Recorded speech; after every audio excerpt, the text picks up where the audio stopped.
வணக்கம். நான் சுதர்ஷன் மகேஷ். தில்லி சட்டமன்ற தேர்தல் அது சம்பந்தமான கருத்து கணிப்பு முடிவுகளை நம்ம தொடர்ந்து பார்த்துட்டு இருக்கிறோம். இந்த நேரத்தில் தமிழகத்தில் ஈரோடு கிழக்கில் இடைத்தேர்தலும் அதே டேட்டில் பிப்ரவரி 5ஆம் தேதி நடைபெறவிருக்கிறது. பிப்ரவரி 8ஆம் தேதி தேர்தல் முடிவுகளும் வெளியிடவிருக்கிறாங்க. ஸோ போன முறை ஈரோடு கிழக்கில் இடைத்தேர்தல் நடக்கும் பொழுது நடந்த மாதிரியான பிரச்சாரங்கள் அது சம்பந்தமான விஷயங்கள் அப்படின்றது இப்போ வந்துட்டு பெரிய அளவில் இல்லை. அதற்கான காரணம் அதிமுக அண்ட் பாஜக இவர்கள் ரெண்டு பேருமே நாங்கள் இந்த தேர்தலை புறக்கணிக்கிறோம், இந்த தேர்தலில் போட்டியிடவில்லை அப்படின்னு சொல்லி அறிவிச்சிட்டாங்க. களத்தில் இருக்கிறது திமுக வர்சஸ் நாம் தமிழர் கட்சி. ஸோ இந்த இரண்டு கட்சிகள் தான் இருக்கிறாங்க. வழக்கமாக இடைத்தேர்தல் அப்படின்னா இருக்கக்கூடிய அமைச்சர்கள், முன்னாள் அமைச்சர்கள் எல்லாருமே வந்துட்டு ஒட்டுமொத்தமாக அந்த தொகுதிக்குள்ள களமிறங்கி வேலை செய்ய ஆரம்பிச்சிருவாங்க. புது புது ஃபார்முலாஸ், பண மழை அப்படின்னு சொல்லிட்டு பொழியும். ஸோ இந்த முறை அந்த பகுதியினுடைய அமைச்சராக இருக்கக்கூடிய அமைச்சர் முத்துசாமி அவர் மட்டும்தான் வந்துட்டு பிரச்சாரம் பண்ணிட்டு இருக்கிறாரு.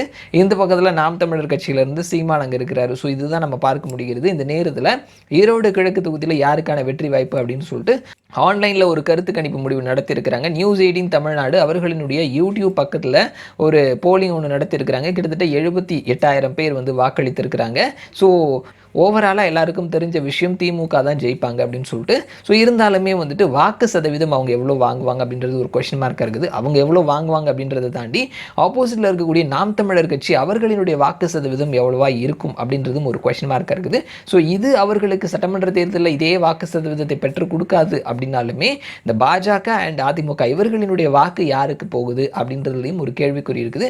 இந்த நேரத்தில் தான் நியூஸ் 18 தமிழ்நாடு அவர்களினுடைய யூடியூப் பக்கத்தில் ஒரு போலிங் நடத்தி அதனுடைய ரிசல்ட் வெளியிட்டிருக்கிறாங்க. அதனுடைய ரிசல்ட் என்ன அப்படின்றத நம்ம தெரிஞ்சுக்கலாம். ஏற்கனவே சொல்லியிருந்த மாதிரி மொத்தமாக 78,000 பேர் வாக்களித்திருக்கிறாங்க. ஈரோடு கிழக்கு இடைத்தேர்தல் வெற்றி வாய்ப்பு யாருக்கு, இதுதான் கேள்வியாக கேட்டிருக்கிறாங்க. Option A DMK, option B Naam Tamilar Katchi, option C மற்றவை, ஆப்ஷன் டி யாருக்கும் இல்லை அப்படின்னு சொல்லி 4 ஆப்ஷன்ஸ் கொடுத்துருக்காங்க. திமுக அப்படின்னு சொல்லிட்டு 67% பேர் வாக்களித்திருக்கிறாங்க. நாம் தமிழர் கட்சி அப்படின்னு சொல்லிட்டு 26% பேர் வாக்களித்திருக்கிறாங்க. மற்றவை அப்படின்னு சொல்லிட்டு 3% பேரும், யாருக்கும் இல்லை அப்படின்னு சொல்லிட்டு 4% பேரும் வாக்களித்திருக்கிறாங்க.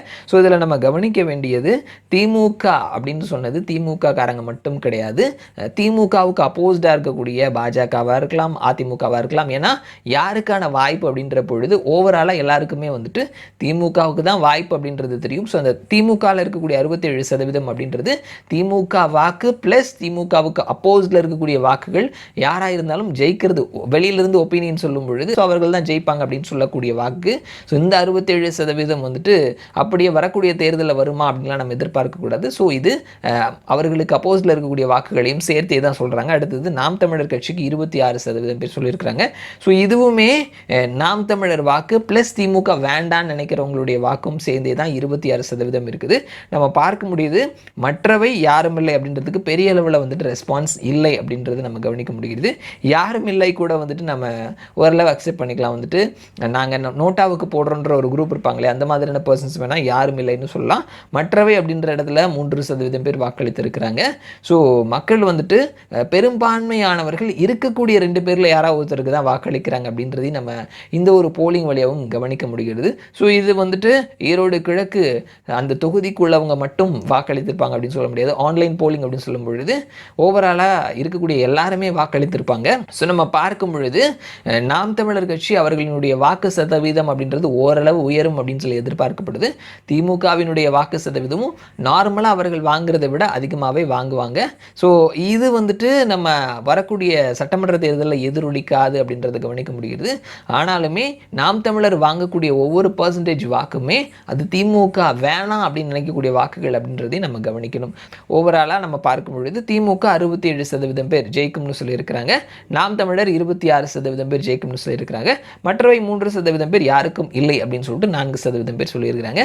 ஸோ பார்க்கலாம் யார் எவ்வளோ வாக்கு வித்தியாசத்தில் ஜெயிக்கிறாங்க அப்படின்னு சொல்லிட்டு 8ஆம் தேதி. மறுபடியும் நான் உங்களை இன்னொரு வீடியோவில் சந்திக்கிறேன். அது வரைக்கும் நன்றி.